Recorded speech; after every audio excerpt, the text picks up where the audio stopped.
नमस्कार, मैं हूं मनोज वर्मा और आप देख रहे हैं अटेंशन। और अटेंशन में बात होगी कांग्रेस में चालू हुए महापलायन की। जी हां, कांग्रेस नेताओं का पलायन रुकने का नाम नहीं ले रहा है। शायद ही ऐसा कोई दिन हो जब कांग्रेस का कोई नेता पार्टी ना छोड़े। ऐसा लग रहा है कि कांग्रेसियों में बीजेपी ज्वाइन करने की होड़ लगी है। इधर बीजेपी भी दावा कर रही है कि 6 अप्रैल को वो 1 लाख कांग्रेसियों को पार्टी में शामिल करवाकर नया इतिहास रचेगी। कांग्रेस में भी जो नेता बचे हैं वो पार्टी का काम करने से इनकार कर रहे हैं। ऐसे में अब सवाल ये है कि कांग्रेस इस भगदड़ को क्यों नहीं रोक पा रही है। चुनाव में कांग्रेस इस डैमेज को कैसे कंट्रोल करेगी और इस सेंधमारी का फायदा बीजेपी को चुनाव में कितना मिलेगा, आज इन्हीं सवालों के आसपास चर्चा करेंगे। लेकिन पहले रिपोर्ट देखिए।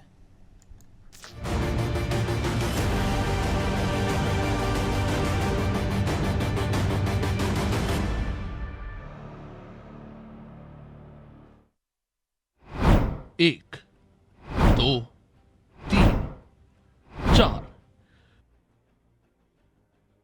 कांग्रेस छोड़ने वालों की ये गिनती लगातार बढ़ती जा रही है। हालात ये हो चले हैं कि इस साल 5,800 से ज्यादा नेता बीजेपी ज्वाइन कर चुके हैं। लेकिन गौर करने वाली बात यह है कि सबसे ज्यादा भगदड़ कांग्रेस में ही है। कांग्रेस के गढ़ छिंदवाड़ा से भी कमलनाथ के करीबियों ने बीजेपी का दामन थाम लिया है। कमलेश शाह के बाद अब दीपक सक्सेना भी जल्द बीजेपी में दिखेंगे। इतना ही नहीं, कांग्रेस में जो नेता रह गए हैं अब वो पार्टी के लिए काम करने से भी जी चुरा रहे हैं। कांग्रेस महिला विंग की पूर्व अध्यक्ष शोभा ओझा ने कांग्रेस पार्टी के काम से किनारा कर दिया। इसके पीछे उन्होंने पारिवारिक कारण बताया। हालांकि अब कांग्रेस का इन परिस्थितियों पर क्या तर्क है वो जान लीजिए। इसमें शोभा ओझा जी की बहन कैंसर रोग से पीड़ित है और वो उनकी सेवा शुश्रूषा में लगी हैं, तो वो इसलिए उन्होंने जिम्मेवारी से मना किया। तो इसमें क्या दिक्कत है? दूसरी चीज ये है कि हमारे कार्यकर्ताओं को वो ढूंढ के खकोड़ के जो है ज्वाइन कराने की कोशिश कर रहे हैं। इसके बाद भी संख्या उतनी नहीं हो रही है जितने हमारे यहाँ भाजपा ही ज्वाइन कर चुके हैं। 25,000 भाजपाइयों ने कांग्रेस ज्वाइन की थी कमलनाथ जी जब मुख्यमंत्री बनते हुए दिखाई पड़ रहे थे, और अभी तक जो है वो 1,000 की भी गिनती पूरी नहीं कर पाई बीजेपी। तो ये जो 24-25 हजार हमारे यहाँ बैठे हुए हैं, पहले इन्हें तो छांट लो के ना, फिर 1 लाख के हुंकारे भरना। कांग्रेस की बातों से भले ही ये लगे कि पार्टी के भीतर सब ऑल इज वेल है, लेकिन महापलायन ने कांग्रेस की चिंता बढ़ा रखी है। तो बीजेपी 6 अप्रैल यानी पार्टी के स्थापना दिवस पर इतिहास रचने की तैयारी कर रही है। उसका ये दावा है कि वो इस दिन 1 लाख कांग्रेसियों को बीजेपी में शामिल करवाएगी। इतना ही नहीं, कांग्रेस नेताओं के काम से इनकार करने पर भी वो तंज कस रही है। कांग्रेस इस समय एक डूबता हुआ जहाज है जिसकी कोई सवारी करना नहीं चाहता है। अनेक नेता कांग्रेस का दामन छोड़कर भाजपा का दामन थाम रहे हैं। इसका कारण ये है कि हम मिशन 29 की ओर अग्रसर हैं। आपने 23 में देखा कि भाजपा को जिस तरह से प्रचंड बहुमत मिला, जनता ने भरपूर आशीर्वाद दिया, प्यार दिया, लाड़ दिया, दुलार दिया। निश्चित रूप से वो 24 में भी जनता हमको देने वाली है। इसलिए कांग्रेस के नेता कोई भी जिम्मेदारी लेने से कतरा रहे हैं, अपनी पार्टी को अलविदा कह रहे हैं। लगातार कांग्रेस के पिलर गिरते जा रहे हैं और कांग्रेस बेबस नजर आ रही है। जानकारों का मानना है कि कांग्रेस की जो स्थिति है वो चुनाव के लिहाज से कतई अच्छी नहीं कही जा सकती, और ये संभव है कि चुनाव के नतीजों में इसका असर भी देखने को मिले। हालांकि अब कांग्रेस के सामने चुनौती दोहरी हो चुकी है। एक तरफ उसे अपने नेताओं को पार्टी में रोके रखना है, तो दूसरी तरफ उसे उन्हें काम पर भी लगाना होगा। खैर, कांग्रेस ये सब कैसे कर पाएगी, ये अब एक बड़ा सवाल है। ब्यूरो रिपोर्ट, अनादि टीवी।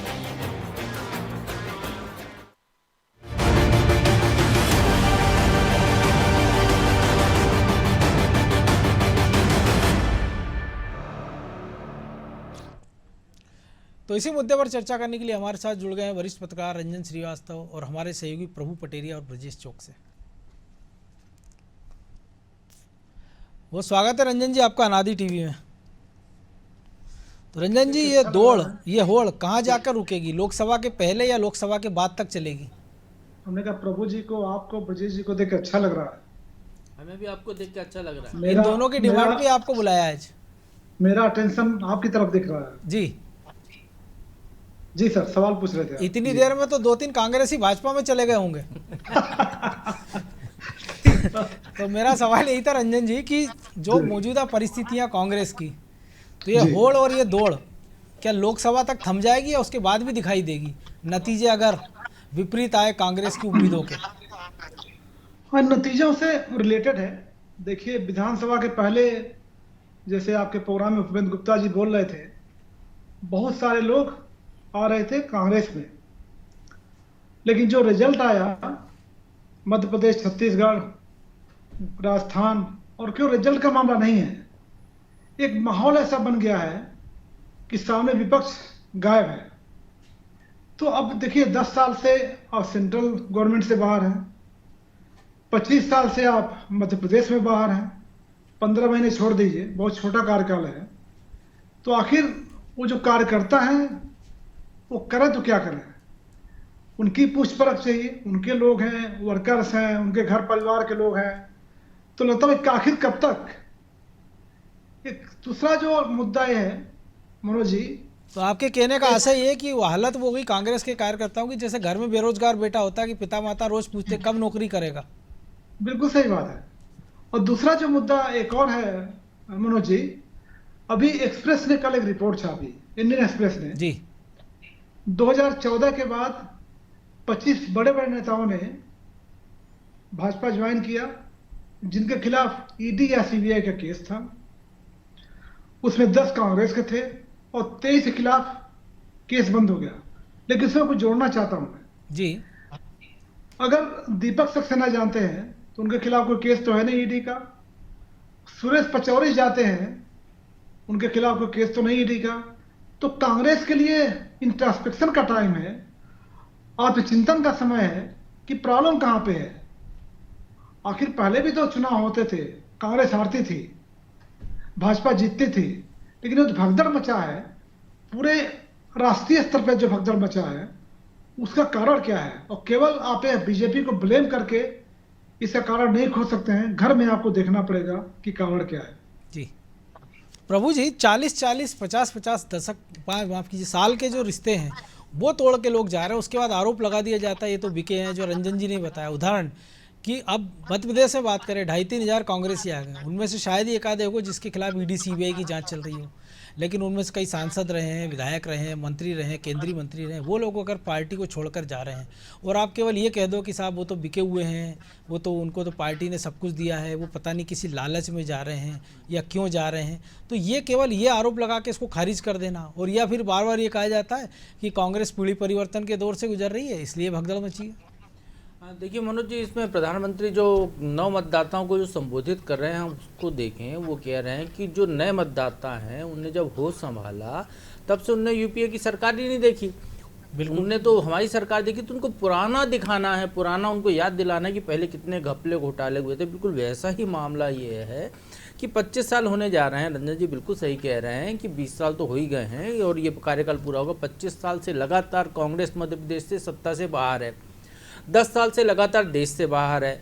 कांग्रेस या इंडिया गठबंधन का कोई ऐसा कोई करिश्माई नेतृत्व उनके पास नहीं है कि जिसको मोदी के चेहरे के सामने रखकर चुनाव लड़ा जा सके। तो निश्चित तौर पर जब आपके पास नेतृत्व ही नहीं है तो फिर बाकी की पूरी सेना क्या लड़ेगी?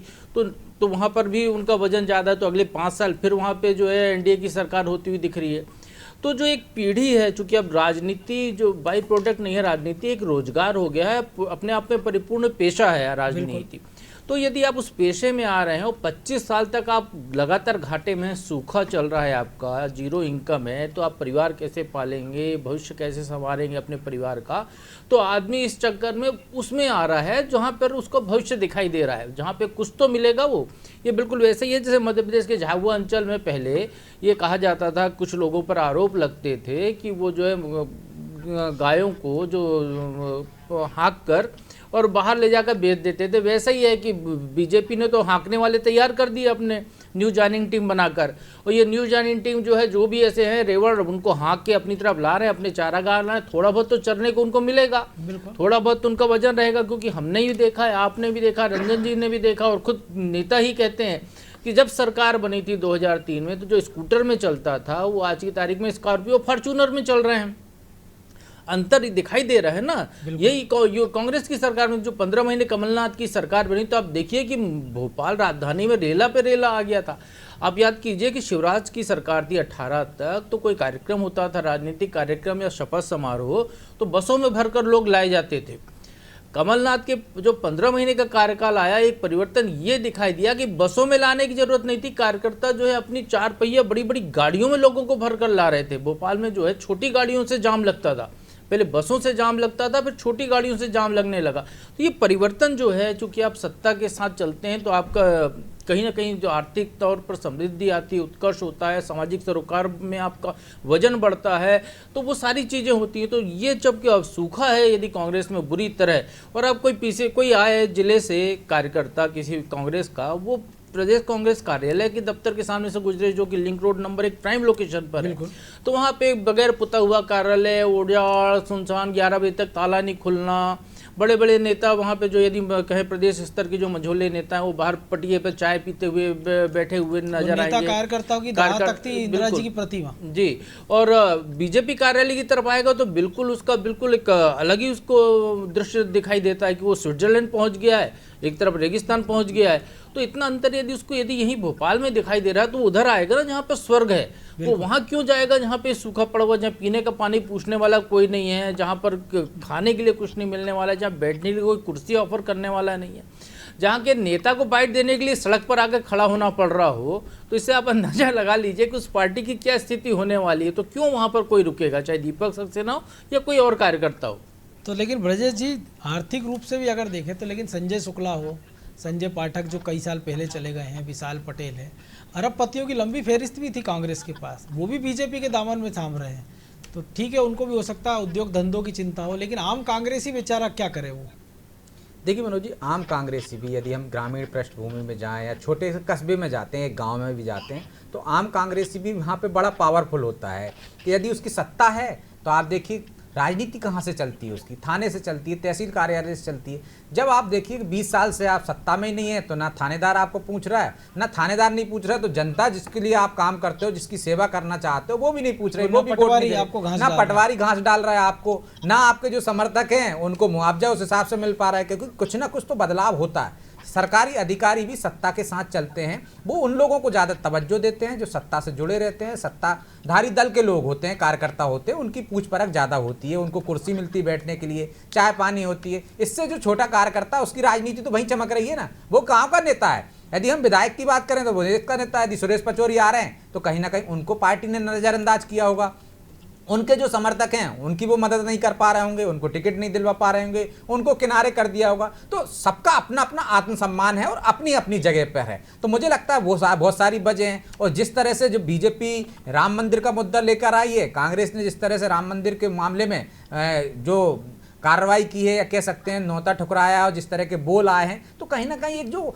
धर्मलंबी वो लोग होते हैं, चाहे हम ग्रामीण क्षेत्रों में जाओ चाहे शहरी क्षेत्रों में, जवाब देते नहीं बनता नेताओं को। जब उनसे कहा जाए कि भाई ऐसा क्यों किया आपने, आप कहते हो कि मंदिर तो कोर्ट की वजह से बना, तो आपने क्यों नहीं बनवाया। तो बहुत सारी परिस्थितियां रहती हैं जिसमें सामने वाला कार्यकर्ता शर्मिंदा होता है। एक कोई कारण नहीं होता है कि भाई ईडी एक कारण है या आर्थिक संपन्नता एक कारण है, मान सम्मान भी एक बहुत बड़ा कारण होता है। आप हाशिए पे डाल रहे हो, आप अपने नेताओं की पूछ परख नहीं कर रहे हो, और जिस तरह से आप भटक गए हो, यदि आप धर्मनिरपेक्षता की राह पर चलते, जिस आधार पर आज तक लड़ते आए हुए हैं, तो उस राह से भी आप भटक गए। कुछ वामपंथियों ने आपके शीर्ष नेतृत्व पर कब्जा कर लिया, तो वो जो आपकी पुरानी पीढ़ी के नेता थे उनको आप कोई तवज्जो नहीं दे रहे हो। आप देखिए हेमंत बिस्वा शर्मा क्यों गए, आप कह सकते हो कि आप सब ईडी का वो था, उनके ऊपर भ्रष्टाचार के आरोप थे, लेकिन वही व्यक्ति कहता है कि मैं जाता हूँ, राहुल गांधी समय नहीं देते हैं, अपने डॉगी को खिलाते रहते हैं, मुझसे बात नहीं करते, उसको बिस्किट खिलाते रहते हैं। तो जब आप इस तरह से अपमान करोगे जनाधार वाले नेता का, तो निश्चित तौर पर वो जाएगा। चाहे सचिन पायलट को देख लीजिए, चाहे ज्योतिरादित्य सिंधिया को देख लीजिए, कुछ लोग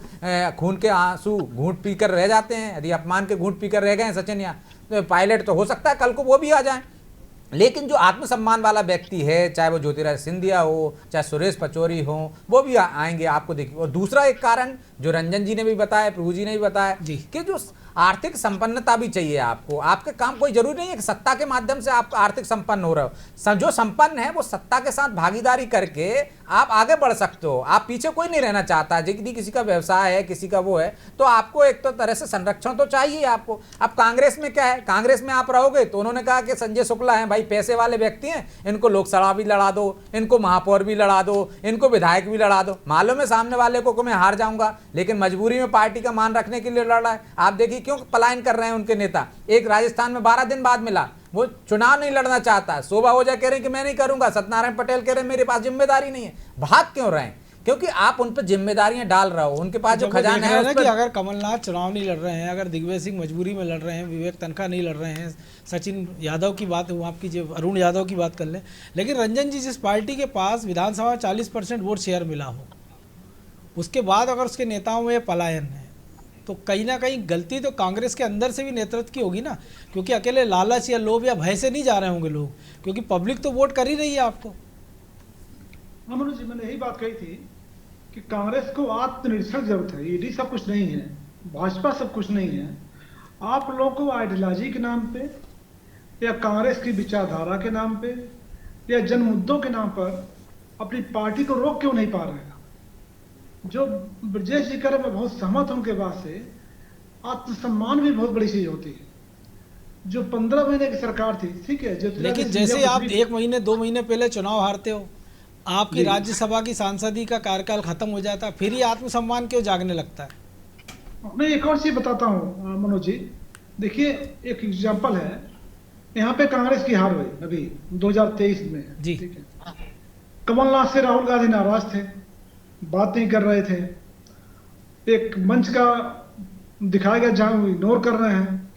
लेकिन जहां कमलनाथ ने ऐसी भूमिका बनाई या ऐसा एक एटमॉस्फेयर क्रिएट किया कि भाजपा में जा सकते हैं, उनसे जीतू पटवारी ने बात किया, उनसे राहुल गांधी ने बात किया। तो अगर कमलनाथ जरूरत है आपके, तो उनसे आप पहले बात कर सकते थे। और अगर जरूरत नहीं है, उनकी पार्टी में उपयुक्ता नहीं है, उनके पार्टी को हार हो रहा है, तो जाने दीजिए। वही पचौरी का है, पचौरी का देखिए, खुद से जनाधार नहीं हो, लगातार चुनाव हार रहे हो, ये आत्मसम्मान तो है, 40 साल से पार्टी में तो हैं। बिल्कुल। तो जब जाने लगते फिर आप उनसे बात करते हो।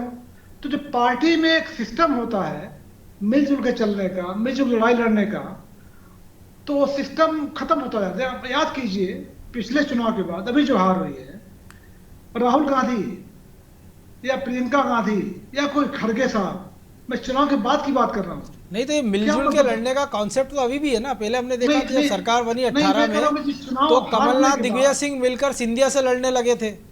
अब जीतू पटवारी दिग्विजय सिंह से साथ मिलकर उमंग सिंगार से लड़ रहे हैं, उमंग सिंगार किसी और के साथ मिलकर किसी और से लड़ रहे हैं। जी, मैं वही मैकेनिज्म की बात कर रहा हूँ। तो अगर चुनाव जब हार होते कि जीत में तो सब कुछ होता है, सेलिब्रेशन होता है, माला पहनाए जाते हैं, नारे लगते हैं, लेकिन जब हार होती है तब जो पार्टी का सेनापति है उसको आगे आना होता है। तो क्या हार के बाद जब सरकार चली गई थी, उसके बाद क्या राहुल गांधी, प्रियंका गांधी, खड़गे, कोई बड़ा नेता मध्य प्रदेश में आया कि ठीक है हार हो गई, सरकार चली गई, हमें जुट के रहना है? अब याद कीजिए, कोई इंसिडेंट एकमात्र कोई ऐसा हुआ हो, कोई नहीं आया। तो जो कम्युनिकेशन गैप है, जो पार्टी में एक गैप है बहुत बड़ा, बढ़ता जा रहा है। नेतृत्व में जो शीर्ष है और नीचे के नेतृत्व में से कुचला रहा, कोई घर में कौन कहाँ जा रहा है, क्या कर रहा है, पता नहीं चल रहा है। जो कांग्रेस की पहचान हुआ करती थी एकजुटता की, वो गायब हो रही है। तो उसके लिए शीर्ष नेतृत्व भी उतना ही बड़ा जिम्मेदार है, मैं मानता हूँ। जी, प्रभु जी जिम्मेदार है। लेकिन अब ये जो 1 लाख लोगों की भीड़ लाने की बात हो रही बीजेपी में, जो बीजेपी के नेता कह रहे हैं, डस्टबिन की बात कर रहे हैं, कलदार की बात कर रहे हैं, इनको रखेंगे क्या? क्योंकि जो मूल कार्यकर्ता है उसके पास भी अभी तो मौजूदा स्थितियों में काम नहीं, क्योंकि सब कुछ मोदी के नाम पे चल रहा है। मनोज जी, जो जितने लोगों को लेके आए उनमें से कुछ तो शो पीस हैं और बाकी पूरा कचरा ही। जब फिल्टर हो जाएगा चुनाव के बाद तो कचरा जो है वापस फेंक दिया जाएगा और जो स्वच्छता अभियान है उसके तहत वो जो है जहाँ कचरा जाता है डस्टबिन में, जैसा कि बीजेपी के नेता कह रहे हैं, तो वहीं पहुंच जाएगा। और जो शो पीस की बात कर रहा हूँ तो सुरेश पचौरी जी का लेकिन हम कुछ जिक्र कर कचरा रहे हैं। ऐसा भी होता है जिसकी बिजली बनाई जा सके, इनमें ऐसा बिल्कुल, लग तो रहा है रिसाइकल आपको? भी कर लेंगे कुछ कचरे को, वो जो रिसाइकल होने लायक होगा, जो मोल्ड होगा तो उसको मोल्ड कर लेंगे, बाकी को फेंक देंगे। सुरेश पचौरी जी की बात करें हम, कांग्रेस में सुरेश पचौरी जी थे, भले कोई पद नहीं था, अभी कोई जिम्मेदारी नहीं थी, लेकिन सुरेश पचौरी जी का सम्मान वहाँ पर जो था वो आज भारतीय जनता पार्टी में आने के बाद बीजेपी के कार्यकर्ता की नज़र में वो सम्मान नहीं है। मतलब उस कार्यकर्ता की बात कर रहा हूँ जो बीजेपी की कार्यकर्ता सुरेश पचौरी को कांग्रेस नेता के तौर पर सम्मान देता था, वही कार्यकर्ता अब सुरेश पचौरी आते हैं सामने, भाई साहब नमस्ते तो करता है, लेकिन जैसे ही वो आगे बढ़ते हैं 2 कदम वो उनका अफास उड़ाने लगता है। ये स्थिति लगभग तमाम नेताओं के साथ है जो भारतीय जनता पार्टी में कांग्रेस छोड़कर आ रहे हैं। और ये जो आ रहे हैं, जो आपने कहा 1 लाख लोग, तो 1 लाख लोग नहीं, आप बीजेपी के प्रदेश अध्यक्ष का बयान सुनिए, वो कह रहे हैं हमारे 64,523 बूथ हैं उनके जो बनाए हैं उनने, और इन बूथों पर हर बूथ पर 2-2 लोगों को लाना है जो छोटे स्तर के हों, नाम मात्र के कांग्रेस के कार्यकर्ता वो भी, तो 2-2 भी आते हैं तो 1.25 लाख होते हैं। तो आप वो 1 लाख की भीड़ लेकर आए, लवा जमा ऐसा खड़ा कर रहे हैं, इस तरीके का कोई ये नहीं है। धार्मिक उत्सव के दौरान देखते हैं कि आदमी निकलता, गाड़ी रोक के उसको शरबत पकड़ा देते हैं, हलवा पकड़ा देते हैं, तो ऐसी आपने कल एक गमछा डाल दिया कि ये भाजपा ही हो गया। ये भाजपा ही हो गया, गमछा जरूर कम हो गए हैं, लेकिन भाजपा ही होने की जो है मन से भाजपा ही होने वाली स्थिति लगभग सबकी नहीं है, क्योंकि चुनावी दौर है तो केवल आपको एक माहौल खींचना है चुनाव के लिए, तो माहौल खींचने का काम यहाँ पर भारतीय जनता पार्टी के द्वारा किया जा रहा है, बहुत अच्छे रणनीतिक ढंग से किया जा रहा है। कांग्रेस की जो हम बात कर रहे थे, रंजन जी बहुत सही बात कर रहे थे, कांग्रेस की जो कमी है, तो उनका राष्ट्रीय नेतृत्व तो पीठ पर हाथ फेरने नहीं आया, उनके दुख को दूर करने नहीं आया। दूसरा, कांग्रेस का जो वर्तमान नेतृत्व है वो कहें वो भी अभी भी इस मुद्दे पर नहीं इकट्ठा हो पाया कि आप कोई एक आंदोलन तो कीजिए, आप कोई संघर्ष तो कीजिए। कमलनाथ की यदि 15 महीने की सरकार बनी थी तो उसके पीछे अरुण यादव का वो संघर्ष था जिसमें उन्होंने लाठियां खाई पुलिस की। अरुण यादव को वो संघर्ष था जब वो सड़क पर निकले, जब यात्रा निकाली उनने, तो वो अजय सिंह राहुल ने यात्रा निकाली, वो संघर्ष था जिसके दम पर आपकी सरकार को देखा है इसी भोपाल में। आप देखिए इतना बड़ा मुद्दा भोपाल की राजधानी में, एक मंत्री से जुड़ा हुआ मामला खूब वायरल हुआ, खूब चर्चा हुआ, मीडिया में छाया, उसको लेकर कांग्रेस ने क्या किया, प्रदेश अध्यक्ष पीड़ित को लेकर थाने तक पहुंचे कांग्रेस के, बोले इसकी एफआईआर दर्ज नहीं की, इसमें इनका पक्ष में एफआईआर में ये धाराएं जोड़ी, उसके बाद वो मुद्दा कांग्रेस की नज़र में खत्म हो गया। अरे आप सड़क पर उतरकर संघर्ष करते, यदि चुनाव का मौका है 3 दिन भोपाल में उस थाने की सड़क को जाम कर दें, आप कांग्रेस के कार्यकर्ता वहां पर धरने पर बैठ जाएं, तो क्या माहौल बनेगा, क्या कांग्रेस के ऊर्जा का संचार होगा कांग्रेस कार्यकर्ताओं में।